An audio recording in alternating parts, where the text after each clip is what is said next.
Hey guys, it's me Paco and welcome back to Badwitchbooks. Today we're going to be doing the Avatar book tag. I just finished my rewatch of the show on Netflix and I'm excited for Korra to come on, so I'm thinking this is the perfect time to do this book tag. It was created by Hannah at Clockwork Reader. I'm going to try to leave her link below for the original video.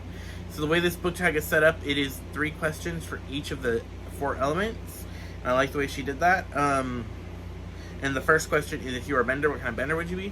I believe I would be a waterbender. I love the idea and the way waterbending is used in the show. That's what we got. So let's get to it. So for the first element, water, the first question in that element set is going to be Katara and Sokka. Name a good sibling relationship you really like. And I chose the sibling relationship we get in Red, White, Royal Blue. I really like the way Alex and his sister are and the way they interact and their friendship they have with the other diplomat or government official's daughter. I forget what he is. He's a governor. I think he's a governor.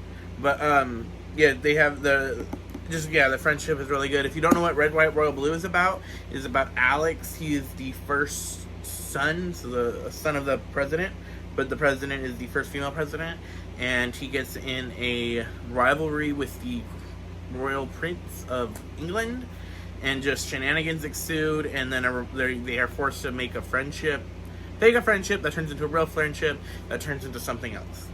I really liked this book. It was really good, but the sibling relationship was really good in this book, I thought, and that's all I gotta say. The next question is going to be for Yue, a star-crossed lover. So for this, I chose Gods of Jade and Shadow. I just finished reading this book. It was really good. This book is about Cassiopeia, and she releases a Mayan death god on accident from a prison. And he's like, I need your help to get back my kingdom because I lost my throne, and they have to go on this adventure because if she doesn't, she'll die because of some magic stuff. I really like it. I started tabbing. It's the first time I've ever annotated a book, and you could tell I got a lot of pink for love quotes of love stuff or relationship stuff. I really liked. I really like the relationship in here and the star-crossiness of it. But yeah, Gods of Shade and Shadow, and it is by Sylvia Moreno Garcia. I'm going to talk about this more in my wrap at the end of the month. Okay, next question is going to be Bloodbending. Name a book that has a creepy concept or unsettling idea in it. And we go to Ninth House. Really like this book. It's by Lee Bardugo. And it is about Galaxy Alex, for short, Stern. She is a freshman, I believe, at Yale. But while she's at Yale, she is there to watch the underground secret society that Yale has that actually have magic. And she's supposed to be part of the group that regulates that. And she can see ghosts. Just the way the magic was described in this book and the uses of it was really creepy. Especially they had this glamour and mind control magic that was just interesting, a good read, but it was just really creepy and dark. And I recommend this book. But again, it is mature. I'd look up the trigger warnings for it though, so people would be prepared. The next segment we got is Earth. The next questions are going to be Earth Kingdom related. So the first question in that is going to be Hoth. Name a character that I need to look at my list. Whose strengths surprised you or the other characters? This is a character you wouldn't think much of in the first book, but as the books go on, she gets more interesting, and that is going to be Sophie in the Clockwork Angel series. She starts out as the maid for the Institute, and she's a mundane that has the sight, but she just grows into be a better character, or more active character, later on in the trilogy. I don't want to give too many spoilers away. But yeah, and I didn't think she gets enough talk about in the fandoms. I like Sophie, and she's who I chose for that question. So, for next question we have is going to be the Tales of Ba Sing Se. If you do not cry when you watch this episode, you don't got a heart, I don't think. This episode is so sad. But okay, so the question for Tales of Ba Sing Se is best short story or poetry collection. Now, I don't really read that many short story collections, but I do have, and I've read Toil and Trouble, 15 Tales of Women in Witchcraft, because I love witches, if you can tell by my title, Badwitchbooks.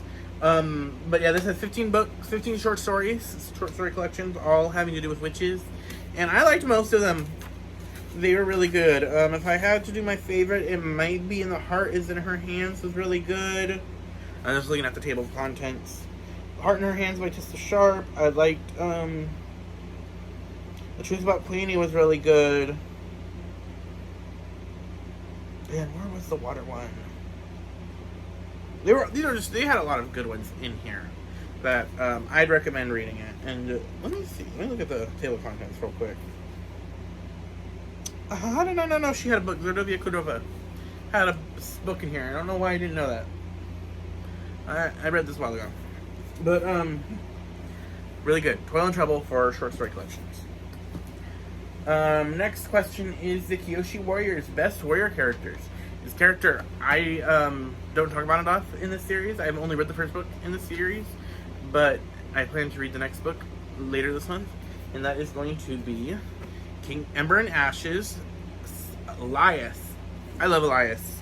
He is like this sweet cinnamon bun of a character in my opinion, but he's also this badass soldier that like he doesn't want to be a part of this warrior group, but he is, and so like he could kill you, he just doesn't want to. And I love Elias. He's adorable, and like just his personality was adorable. How he didn't want to like be a bad guy. And if you don't know what Ember and the Ashes is about, because I didn't say it, so let me pick it back up. Ember and the Ashes is about Laia and Elias. They are both a part of this empire where it's basically based off the Roman Empire, and I think it's called the Martial Empire. But Laia is a scholar, so she is one of the oppressed people in this empire, and she ends up having to like go to this military school to like try to get info and stuff. She goes like undercover as a servant. And Elias is at this military school. He's like the top of his class, but he doesn't like the way this school, the system is set up, so he tries to sneak away. But then he ends up having to stay for other reasons. I don't want to get too much into spoilers, but I really like this book. I'm planning to read the second book this month. Okay, so the next segment, we're going into the Fire Nation, benders. So the first is Zuko. Name your best. It is best redemption arc, and for me, we are going to go with my girl Manon from Throne of Glass. She is a Iron Tooth witch, so she's a badass first and foremost. That starts out on the bad side, and she has like iron teeth and iron nails. She's a badass warrior, and just she learns to love basically, and it's really good. I love Manon. I could speak a lot about Manon, but I don't want to give into too many spoilers. And I just love this artwork for her. But yeah. So, you guys see me sliding to the side a lot. But okay, next one we have is Iroh, wisest character. And so I chose for this Cersei by Madeline Miller. And we're going to go with our main character, Cersei. I love this book. It was really good. It is about the Greek witch Cersei and just her life story and everything like that. And at the end of the book, yeah, Cersei is just this old wise witch that it's just wise, smart, knows a lot of stuff.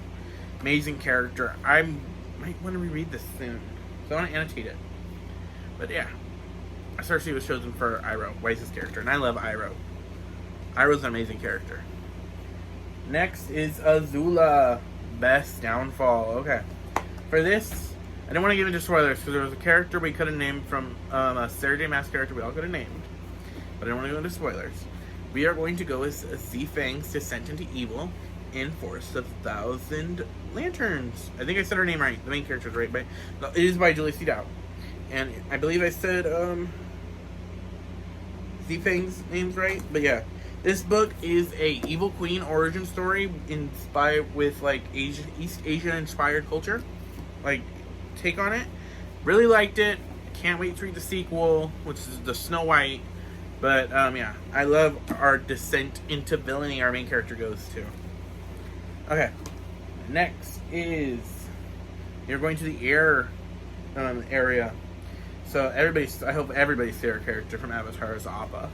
But the question of Appa is a favorite animal or pet, fictional animal or pet, and I, off the top of my head, because I couldn't think about one from books, we have Blueberry and Blood Witch. Blueberry and Blood Witch is a giant mountain bat. I'm gonna leave it at that because I don't want to get too much into spoilers of where he shows up. But the Witchland series, I've said it in my other channels it's about, but it's about two girls. One is a truth witch, so she could tell when people are lying to her. One is a thread witch, so she could see the connections people have, the threads that connect people. And they are like thrown into the political intrigue because everybody wants a truth witch out their side. And it's just really good. You got blood witches, and it's just amazing. I really like this. I can't wait for Witch Shadow in February. Okay, so the next question is going to be Aang, a pure cinnamon roll character. And I could have chose Elias for this, but I want to choose a character. I always talk about this book series. I always talk about it. I don't see enough people talking about it, so I always talk about it. Shadow the Fox. Yumeko is an adorable cinnamon bun of a character. She is a half human, half kitsune, so fox spirit. And so she's just like this innocent, naive little trickster in the book, and she keeps her innocence throughout the series. And it's just, I love her. I love Yumeko. She's precious, adorable child that I just love. And I love this trilogy. If you need to read it, read it. It's so good. I will always say, if you love anime or like animated like things, this book has all that like energy. There's a demon hunting samurai in this book who has a demon possessed sword that he has to like keep his emotions at bay or the sword will take over. Come on, that's anime. It's so good. The series is good. It's like I always tell, read it. It's so good. But the next question is Avatar state a stubborn character or a character that struggles with letting go. And I honestly could not come up with a book for that. So if you guys have a book for that question answer, write it down because I could just not come up with one on the top of my head. I'm pretty sure I could, but I was running out of time on my phone battery. But yeah, so that was the Avatar book tag. I'll tag 2 people or a couple people down below that I want to tag. I'm going to be making videos only once a week now because I might be going back to work, and so we want to try to keep me alive. So we're going to try to just post 1 video a week now. You can find me on Twitter at badwitchreads, on Instagram at badwitchbooks. This is my Bookstgram account. Comment down your guys' answers. If you want to talk about Avatar, let's talk about Avatar. Real quick, Avatar, I said favorite character, Katara. I'd be a waterbender. I already said that. Favorite episode might be the Southern Raiders or Bloodbenders, or the Puppet Master. Really good episodes. But yeah, I love Avatar. If you want to talk about that, or books, or any of these books, or just talk about your answers to the questions, write them down. Like this video, please, and subscribe to me if you want to see more moi. I will see you guys next time, and stay wicked.